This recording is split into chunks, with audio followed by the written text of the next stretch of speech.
Metal Jesus here. Now this week I'm really excited to bring a retrospective of the original Sony PlayStation Portable, the PSP. Now the reason why I think it's perfect time to do it is because Sony recently announced the successor to this, which is going to be the next generation PSP Portable thing. So that looks really powerful. But what that means is that this console, this handheld here, is now becoming retro, which is something I'm very excited about. Also too, actually, it's a perfect console for me to kind of cover because I've had it since day one. Sony was very gracious to send me a review unit, and just about every game that was ever released for it for probably the first 3 or 4 years. And so I just had tons of experience with it, almost every game that came out for it. So let's take a look.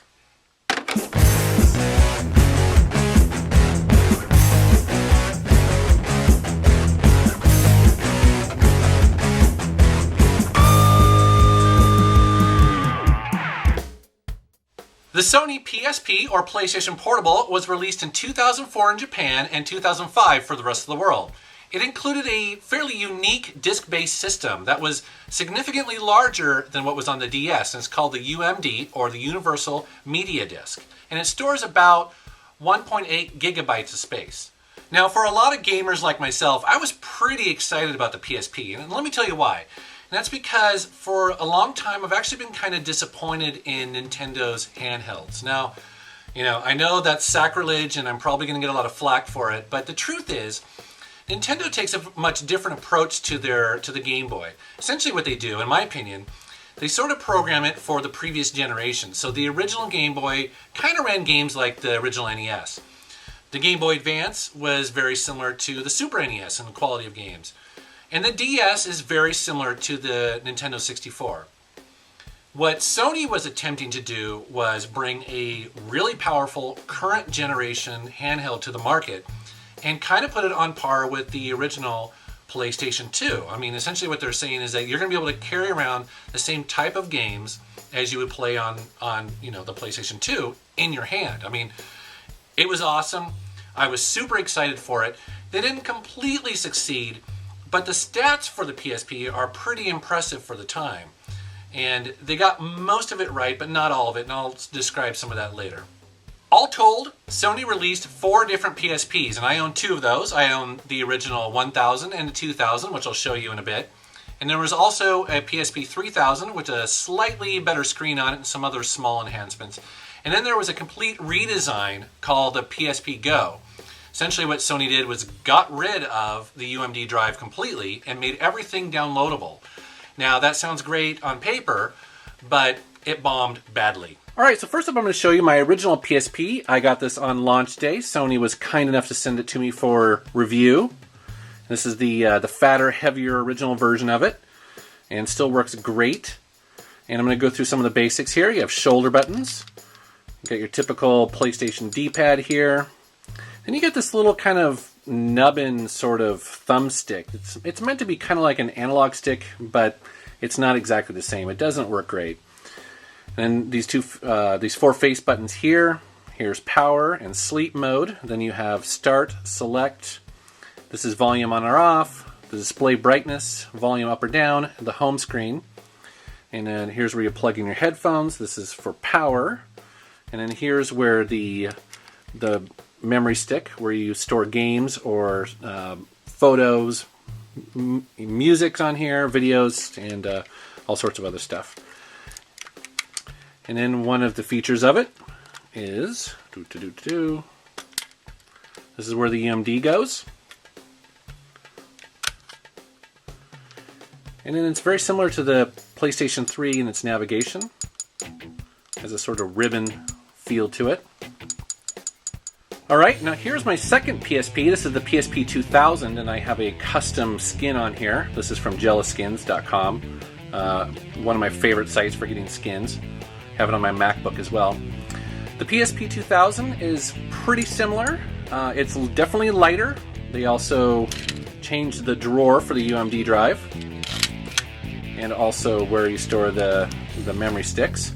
They also did something great, which is they basically doubled the RAM on this. And so you notice it whenever games load, they tend to cache to RAM and load a little bit faster. So this is definitely a nice one to have. Also, one of my favorite aspects of it is that you can now do video out, and so you can play the UMD movies and also games right to your television. There are a ton of great games that I love for this, and I've kept over the years because they're great, and I think now's a good time for me to show you some of my favorites.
Now, for all the things that Sony got right with the PSP, you know, there are some shortcomings, and I think I should cover it because if you're going to start collecting for it, you need to kind of know what you're getting into here.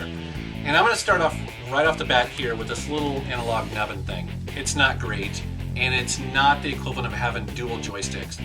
Now, I think what Sony was going for was they were looking back to the PlayStation 1 and seeing how much success that console had with 3D games, and initially it did not ship with, you know, dual analog sticks, and so they probably thought, what's the big deal, right?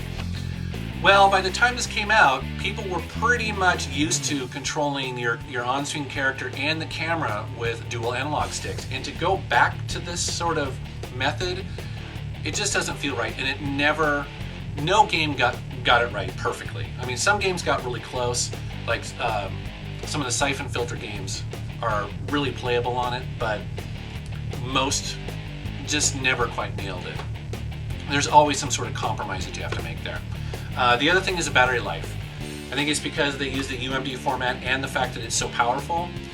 You get about 5 to 6 hours of gameplay on it. Now, for me, that was never a big deal. I don't really play a handheld for 8 hours a day, but for a lot of people, that was definitely a negative with the PSP.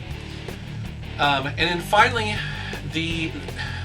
I think its multimedia functionality is totally there, but I don't think Sony knew exactly what they're doing with it. When the PSP first came out, just to try to get your movies and your music over to it and your photos, it was really funky. You basically had to create the special directories, on the actual memory stick, copy them over, and it's in their special format. It was really kind of clunky. Now, they improved that over time. The other thing is that Sony thought that they could sell UMD movies for the PSP at full price or more, and that was ridiculous. I mean, I consider myself a PSP fanboy, and even I thought that was absolutely stupid. I'm not going to pay $29 for a movie that I might already own just to play it on this thing. That was outrageous. And so, not surprisingly, that completely crashed and burned. And it's too bad because movies look great on this thing. But that was definitely a downside. Now, while the PSP did not sell nearly as well as the Nintendo DS, there were a bunch of bestsellers for this console. And here's the top 10.